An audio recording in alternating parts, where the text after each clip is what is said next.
This world is not my home, I'm just a passing through.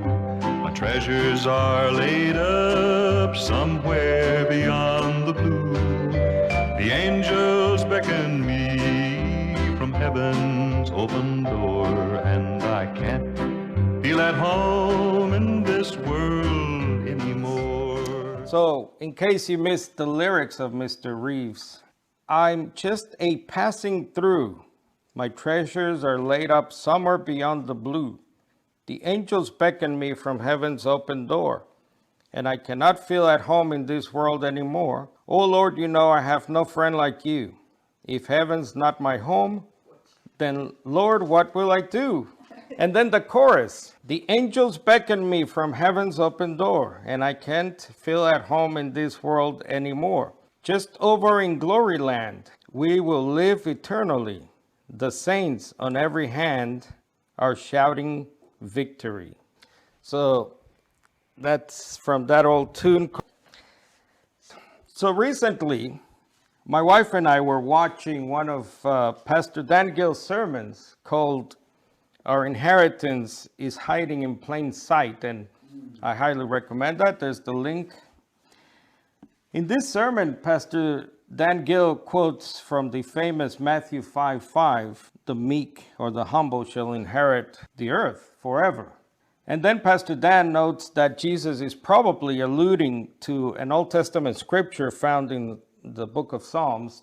Jesus is probably most likely alluding to that passage in Psalms 37, where David, King David, time and again says the people of God will one day inherit the land. So at least 5 times just in that psalm, it's all about this idea, this belief. It doesn't sound like this. It sounds like this world is my home, doesn't it? So the real Christian chorus in light of Scripture is not the angels beckon me from heaven's open door and I can't feel at home in this world anymore.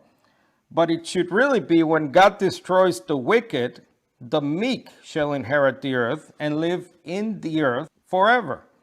But alas, unlike most of today's Christianity, the Bible does not have this seeming aversion to the earth as our final destination, as this type of music portrays.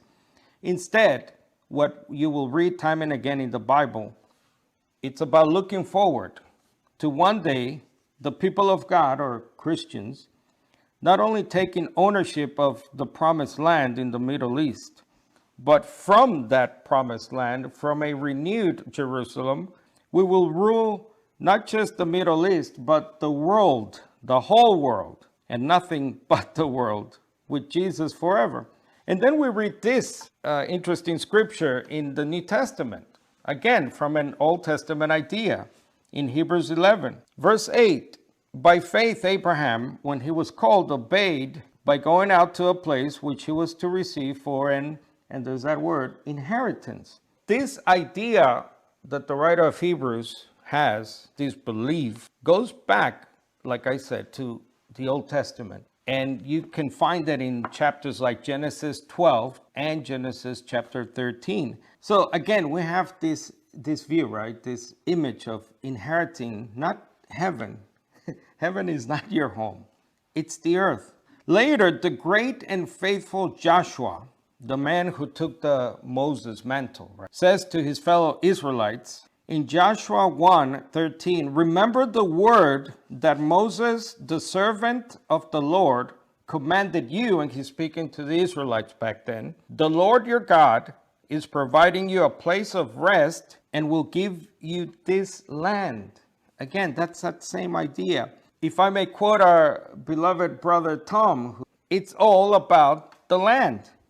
And why? Well, since humanity, since Adam was made from the earth, it's only right to believe you are for the earth.